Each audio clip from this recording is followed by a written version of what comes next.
So, welcome to the second part of why the West is collapsing.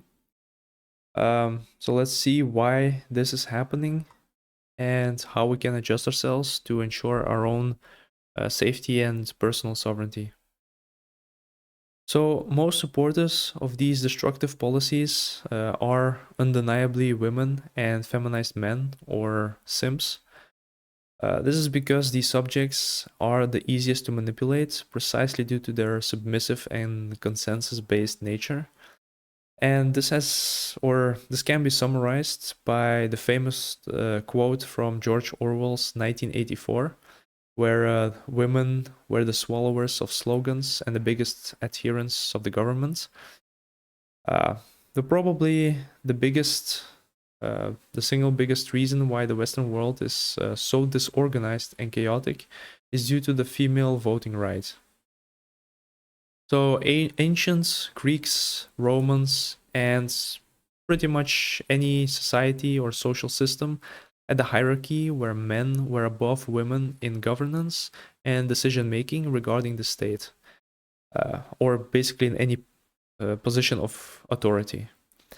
Many modern academics would describe or attribute this to those social systems being less intelligent or somehow more primitive. Now, this is pure egocentrism and cope because people back then were genetically and neurologically the same as they are today, so as we are now. Today, many countries and governments have an equal number of women and men in positions of authority, and some even have more female counterparts or representation. But this is only one part of the problem. The other people that should not be voting are the simps or the feminized men. Now, the problem with simps is that they are actually the primary reason why women even have so much power in positions of authority and decision making in the Western countries. Giving a male simp one vote is like giving his woman two votes. And if he doesn't have a woman, then any woman who can give him attention will be able to take that vote.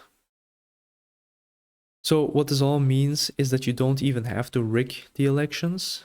All you have to do is to create an illusion of consensus in society so that the majority votes in a certain way, and thus the illusion of democracy can be preserved. Now, who is exploiting all of these weaknesses? As my understanding, there are two main groups at the very top. The largest part are the global financiers, who are the established elite. They consist mostly of wealthy and powerful Jews, and a small part of European nobility, whose family lineages go back to early modern history, so the 18th century, and even the 17th century. The other group, a smaller group, are the transhumanists, who are the upcoming elites. These are the modern ones. Both are benefiting from the destruction of the Western order, and all the politicians and global corporate executives, they are actually the middle management behind whom most of these elites are hiding, and all the governments, institutions, and corporations are the tools that they are using.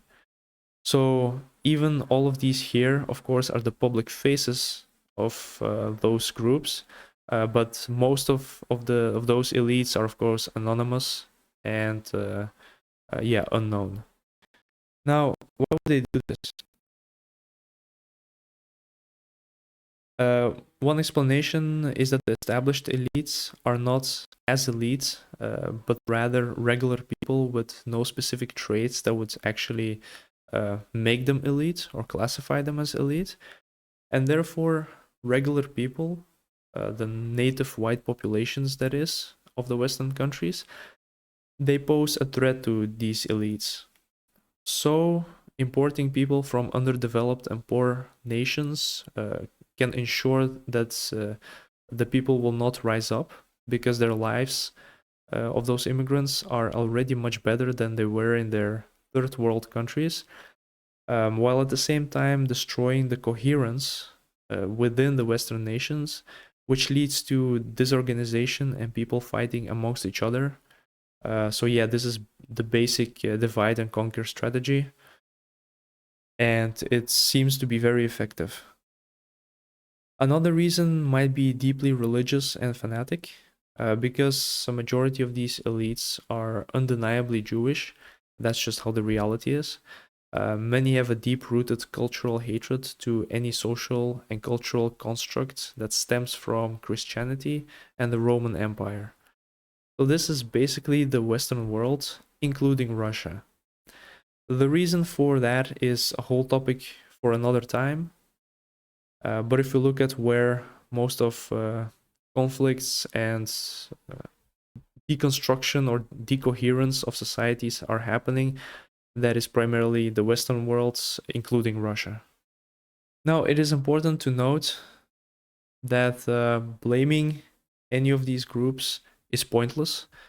They are the driving force behind the change we see, but it is the majority of the people that fall for their deceptions and even support them. In fact, if I had many viewers, many would hate me for making these claims that I'm making in this video. But in the end, this is just observable reality for those willing to see. So it is the majority of the people that are willfully ignorant.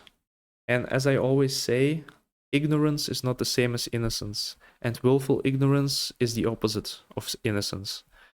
So powerful minorities have always and will always exert their power and influence, because why wouldn't they? It is every people's job to ensure that their environment is safe and prosperous. However, those who are the most fit to the world that they live in and the environment that they are in will prevail. That is again basic biology and nature. Ironically, a good quote that stuck with me comes from one of the upcoming elites, who is Alex Karp, the CEO of Palantir. And he once said that it is the job of external forces to destabilize us, but it is our job to remain stable. And this is actually very true in general. Every empire has its enemies trying to destroy it, and every system has its external forces trying to pull it apart. It is that system's purpose to fight against the entropy. Again, this is from first principles thinking, this is basic thermodynamics. Now, what can we do as individuals to protect ourselves and ensure our own sovereignty? So I believe there is only one way out of this situation. If we look at history and think logically from the first principles, and that is through the process of collapse. Whether that will be a revolution or a civil war, it will be violent. That is inevitable. The organism of the West has grown way too bureaucratic and too distant from its own purpose to have any reversal to this process. So if we look at the bigger picture, you realize that actually most people, primarily women and feminized men, want this destruction. The so-called leaders and politicians are facilitating it, and the elites are managing this collapse. So my personal view is that creative destruction is a very important and even more important, an inevitable part of progress and evolution. So one should embrace it. Let the system collapse, and out of the ashes, a new empire can be built. Now, how can we become sovereign and truly free in this reality? Well, there is a saying that if you can't beat them, join them. But jokes aside, as an individualist who does not feel any attachment or connection to any nation or culture, the best approach is to make sure you are financially and locationally independent. This is important so that you don't have to depend on the state, on any state, or any government, or bank, or physical job, or even land. Just like the basic principles of investing, which is diversification, it should be also the mindset for your physical location. A few strategies that I am using myself or striving to are the following. So, distribution of financial assets. By this I not only mean diversifying across different types of assets or classes like stocks, ETFs, commodities, cryptocurrency, and so on. I mean that's obvious, but what I also mean is using multiple banks, brokers, and storage ways of storing those assets. This will be useful when shit hits the fan and some banks or brokers will go bankrupt, or they will be mandated to implement capital flights mechanisms or restrictions. But of course, not all will be able to do that simultaneously. So you will have a degree of freedom to uh, to adjust once something like that happens. The second one is ownership outside of institutional control. So focusing on owning assets that cannot be easily seized by the government or canceled out, primarily holding commodities in privately stored locations. And another of my favorite is cryptocurrency in your own private wallets.